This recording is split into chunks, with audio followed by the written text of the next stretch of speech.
गुरुपौर्णिमेच्या शुभेच्छा. नमस्कार मंडळी. तर तुम्हा सगळ्यांना दंडवत प्रणाम. जय श्रीकृष्ण. तर मिसेस फौजी ब्लॉग या चॅनलमध्ये तुम्हा सगळ्यांचं अगदी मनापासून स्वागत आहे. मी महानुभव पंथीय आणि महानुभव पंथामध्ये पंचकृष्ण यांना विशेष महत्त्व दिलं जातं. महानुभव पंथाचे संस्थापक श्री चक्रधर स्वामी. कालखंड अंदाजे 13वे शतक. मुख्य तत्व एकनिष्ठ ईश्वर भक्ती, सत्य, अहिंसा, साधेपणा आणि सदाचार. संस्कृत ऐवजी मराठी भाषेत उपदेश केल्यामुळे सामान्य लोकांपर्यंत विचार पोहोचले. महानुभव पंथाने जात पात आणि उच्च नीच भेदाला विरोध केला. सर्व मानव समान आहे असा संदेश दिला. साधे जीवन, शाकाहार, संयम, प्रामाणिकपणा आणि ईश्वर स्मरण यांना महत्त्व दिलं जातं. या पंथाचा प्रमुख ग्रंथ म्हणजे लीळाचरित्र आणि हा मराठीतील सर्वात प्राचीन ग्रंथ मानला जातो.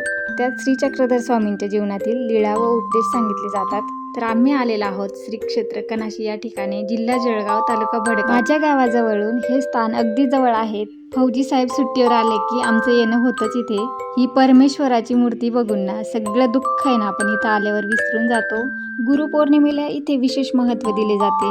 या क्षेत्राचे वैशिष्ट्य म्हणजे ऐतिहासिक मुक्काम लीळा आहे. 12व्या शतकात महानुभव पंथाचे संस्थापक सर्वज्ञ श्री चक्रधर स्वामी देवगिरी कन्नड वाघळी मार्गे भ्रमण करत आले. कनाशी या ठिकाणी स्वामींच्या आगमनाची वार्ता समाजात पसरली. विदर्भातून त्यांचे अनेक प्रमुख भक्त म्हणजे दादोसा, महादाईसा, रामदेव, उमाईसा त्यांना भेटण्यासाठी इथे आले. श्री क्षेत्र कनाशी या ठिकाणाला भक्त भेटीचे स्थान म्हणून सुद्धा ओळखलं जातं. असे अनेक वेगवेगळे प्रसंग इथे घडलेले आहे आणि त्यामागे लीळा सुद्धा वेगवेगळ्या आहे. गावात आल्यावर एका स्थानिक ब्राह्मणाने स्वामींना आग्रहाने आपल्या घरी नेले. तेथे स्वामींचे चरण प्रक्षालन करून त्यांची सेवा करण्यात आली. या ठिकाणी स्वामींची भक्तांनी पूजा केली आणि या ठिकाणी निद्रा सुद्धा केली होती. या मोठ्या मंदिरामध्ये स्वामींची पवित्र 4 स्थान आहे. मंदिरात आल्या आल्या आपण सुरुवातीला जे स्थान नमस्कार करतो ना, त्या स्थानाला आसन स्थान म्हणून ओळखले जातं.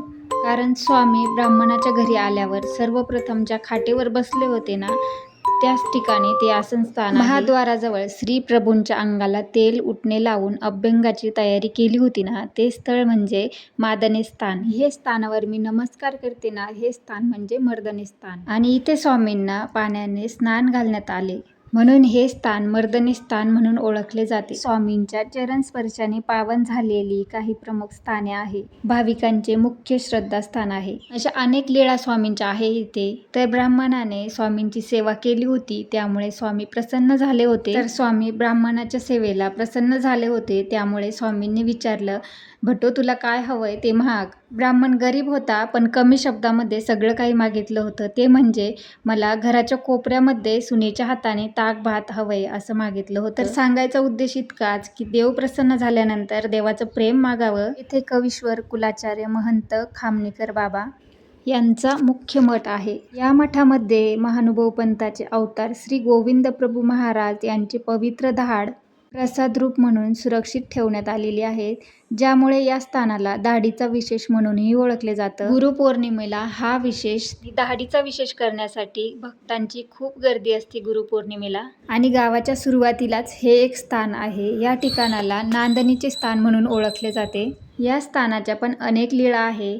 हे कापडमध्ये नारळ बांधलेले आहेत ना, हे ना भाविक मंडळी इथे ना नवस बोलून जातात आणि असं नारळ बांधून ठेवतात. ज्यावेळेस त्यांची इच्छा पूर्ण होते ना, त्यावेळेस हे नारळ सोडले जाते. कनाशीला केव्हाही आलं ना तर प्रसन्नमय वातावरण दिसेल तुम्हाला. स्वामींच्या इथे अनेक लीळा आहेत, त्या तुम्हाला लीळाचरित्र ग्रंथामध्ये मिळून जातील. या लीळा वाचताना तुमच्या समोर चित्र उभं राहील जसं काही तुम्हीच तिथं आहेत. हा व्हिडिओ फौजी साहेब सुट्टीवर होते ना, त्यावेळेसच मी शूटिंग करून ठेवला होता. म्हटलं गुरुपौर्णिमा आली का त्यावेळेस आपण आहे ना याला विस्तार माहितीसोबतच तुमच्यासोबत शेअर करणार होते. हा व्हिडिओ गुरुपौर्णिमा निमित्ताने तुम्हाला शेअर करते. तर जीवनामध्ये एकदा तरी श्री क्षेत्र कनाशी या ठिकाणाला स्थानवंदन करायला नक्की या. हे दोघं इथे इतके छान खेळतायत ना, अगदी रमून गेले. तर त्यांच्यासाठी आम्ही जरा जास्त वेळ थांबून घेतलं होतं इथे. दोघे खेळतायत तोपर्यंत आम्ही निवांत बसलो आणि इथलं पाणी पिलो.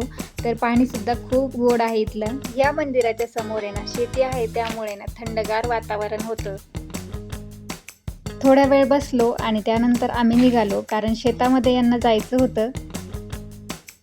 इथलं वातावरण इतकं प्रसन्नमय आहे ना की मन इथे रमून जातं. आणि पुन्हा एकदा तुम्हा सगळ्यांना गुरुपौर्णिमेच्या खूप खूप शुभेच्छा.